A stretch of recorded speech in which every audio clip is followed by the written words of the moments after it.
Hi, second graders. Have you ever played a trick on your brother or sister and maybe they thought it was funny? Maybe they didn't like it so much? In today's devotion, we're going to hear about somebody who plays a trick on his brother, and his brother's so upset that he needs to run away from home. In our devotion tonight, we have a stairway in Jacob's dream. And by that name, you might know the brothers I'm talking about Jacob and Esau. Now, this is a story about Jacob, who was a trickster.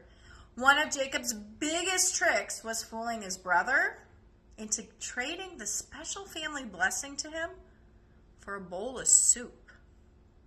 Later, when their father Isaac was dying, he even tricked his own father into giving him a blessing by making himself feel and smell like his brother Esau. Well, that was it. Jacob had the special family blessing, and Esau was furious. He was so furious that he wanted to kill his own brother. So Mom and Dad decided it was best for Jacob to run away. And Jacob was sent off to go live with his uncle far, far away. So he traveled for many days, and he probably was scared, and he definitely was a little bit lonely. And one night, when the sun went down, he stopped to rest. He found a stone, and of all things he used it for a pillow.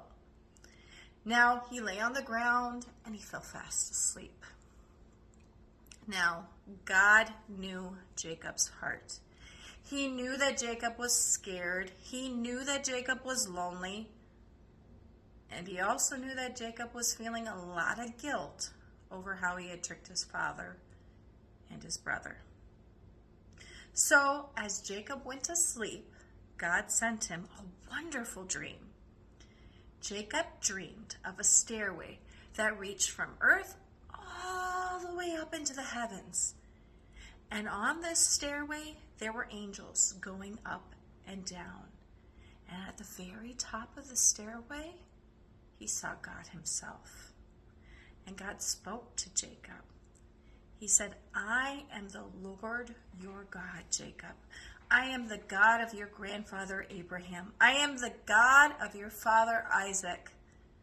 Someday you are going to have a huge family, and all this land, everywhere that you see, is going to belong to you. And there's more. I'm going to bless everyone on the whole earth through one of your great, too many greats to count, grandson. Now remember, I'm always with you, and I'll watch over you wherever you go." What an amazing dream. What peace Jacob had when he woke up. He said, "The Lord is right here in this place, and I didn't even know it. This place is awesome.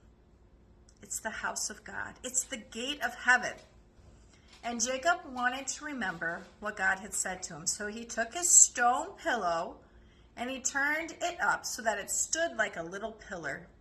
Then he poured oil over it and gave that place a new name. He named it Bethel, which means house of God.